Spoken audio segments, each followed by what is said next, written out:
Terima kasih Anda masih bersama kami. Bagi Anda yang baru saja bergabung, kami hadirkan kembali 3 berita utama hari ini.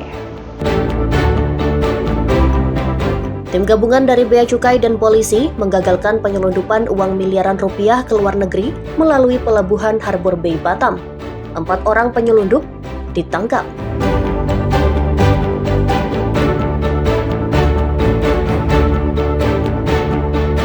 Guna mengantisipasi lonjakan penumpang pada libur Natal dan Tahun Baru, pengelola Bandara Internasional Batam akan menambah pesawat. Selama libur Nataru diperkirakan jumlah penumpang mencapai 15 orang per hari.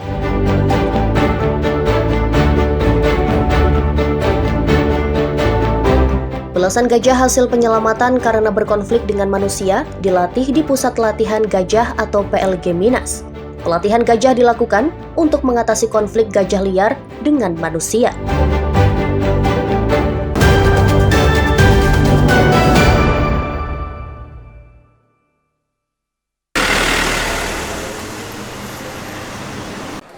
Libur Natal dan Tahun Baru diperkirakan akan terjadi lonjakan penumpang pesawat di Bandara Internasional Batam, Kepulauan Riau. Pengelola bandara telah menyiapkan penambahan pesawat agar penumpang tidak terkendala.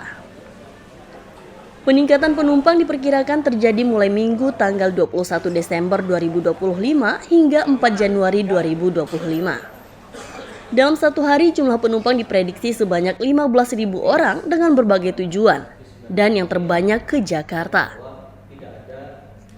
Pihak bandara juga telah menyediakan ruang tunggu khusus, area komersial yang nyaman untuk calon penumpang. Arus mudik kita prediksi di hari Minggu tanggal 21. Untuk arus balik kami prediksi di tanggal 4. Nah, rata-rata kita prediksi di angka 15.000 penumpang per hari untuk datang dan berangkat. Untuk arus balik, Pak? Arus balik tanggal 4 Januari 2026, kisaran juga sama, rata-rata hariannya akan di kisaran 15.000 penumpang per hari. Perkiraan lonjakan penumpang di rute mana saja ini, Pak? Rute yang kemungkinan memang jadi puncak masih menurut saya adalah 2 besar, Cengkareng dan juga Kuala Namu. Kenapa? Karena untuk Cengkareng kan memang Batam ini banyak sebetulnya masyarakat itu kerja di Batam kemudian pulang ke Jakarta. Nah, untuk Medan ini memang bisa menjadi salah satu poin bahwa masyarakat yang mayoritas beragama non-muslim atau Kristiani itu bisa melakukan perjalanan ke kampung halaman. Nah, Medan ini merupakan salah satu kota yang menurut saya bisa cukup mengimbangi Cengkareng untuk kontribusi penumpang di Nataru ini.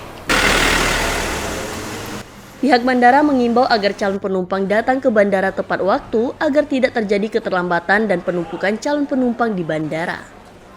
Aulia Ihsan melaporkan dari Batam, Kepulauan Riau.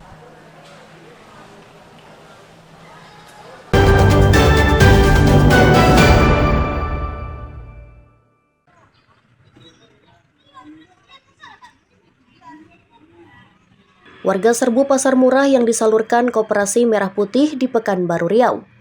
Bahan pokok yang dijual di pasar murah mulai dari beras, minyak goreng, telur, canai, hingga bawang merah.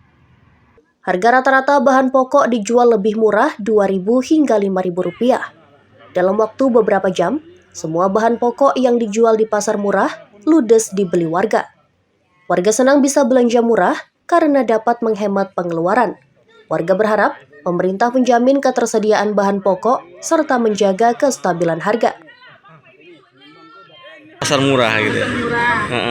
Apa aja yang dijual, Bu? Ada beras, ada telur, ada cabai, ada bawang, ada minyak. Harganya, Bu, gimana?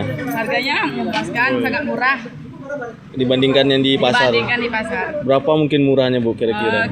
Mana-mana 5.000 lah, beda-beda 5.000. Ya. Jadi kita tadi beli apa aja, Bu? Beli telur, beras, sama minyak. Bawang sama telur aja, Pak. Bu, kalau harganya gimana sih, Bu? Nah, macam itu kok kalian. Kalau dari harga lebih murah kah atau gimana gitu? Ya, membantu lah. Kalau dari pasar mungkin murah berapa ribu gitu, Bu? Kalau sebesar ini kayaknya kalau di pasar 3.536 Ketua Koperasi Merah Putih Sumahilang mengatakan, Tingginya harga bahan pokok saat ini memberatkan warga. Pihaknya menjalin kerjasama dengan instansi terkait agar dapat menyalurkan bahan pokok murah bagi masyarakat secara berkesinambungan untuk membantu masyarakat. Adapun komoditi yang kami jual, ini sebetulnya kami dengan tujuan untuk menstabilkan harga di pasaran. Itu yang paling prinsip sekali, terutama cabai, karena hasil pertemuan kami dengan PT Riau Pangan Bertuah, Riau kemarin posisi kedua cabai termahal di Indonesia. Makanya kami bekerjasama dengan PT RPB untuk menstabilkan harga dengan jualan cabai saat ini berkisar 64.000 per kilogram. Setelah kami kirim flyer, spanduk di grup-grup masing khusus Semailang, katakanlah sekitar 65-70% lah. Antusiasnya Bang ya? Iya. Harga sejumlah bahan pokok sejak beberapa hari terakhir terus melambung tinggi karena kebutuhan meningkat jelang perayaan Natal dan Tahun Baru. Sementara pasokan dari daerah penghasil belum stabil akibat bencana alam di 3 provinsi, yakni Aceh, Sumatera Utara, dan Sumatera Barat. Ahmad Ison dan Wahyu Falatehan melaporkan dari Pekanbaru Riau.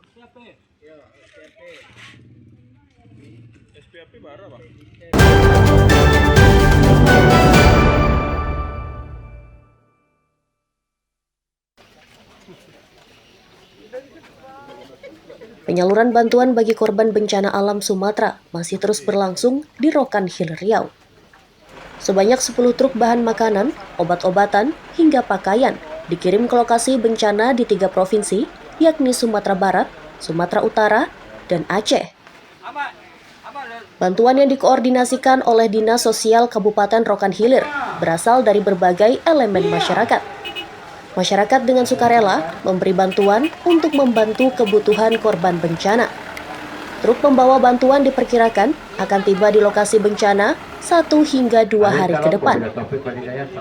Bupati Rokan Hilir berharap agar bantuan tiba dengan selamat di tempat tujuan. Diharapkan bantuan dapat bermanfaat dan bisa meringankan beban korban bencana longsor dan banjir bandang di Sumbar, Sumut, hingga Aceh. Dari masyarakat Kabupaten Rokan Hilir untuk keluarga-keluarga kita yang tertimpa musibah di Sumatera Utara, Aceh, Sumatera Barat. Semoga bantuan kita ini dapat meringankan masyarakat kita yang tertimpa musibah. Mudah-mudahan masyarakat kita tabah dan kuat ya, sabar dan kuat ya, menghadapi cobaan-cobaan ini. Doa kita semoga bencana ini cepat berlalu.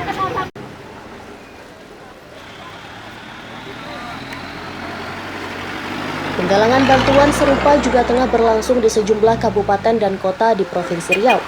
Semua bantuan yang terkumpul akan segera disalurkan agar dapat dimanfaatkan oleh masyarakat yang terdampak bencana alam. Tim Liputan melaporkan dari Rokan Hill Riau.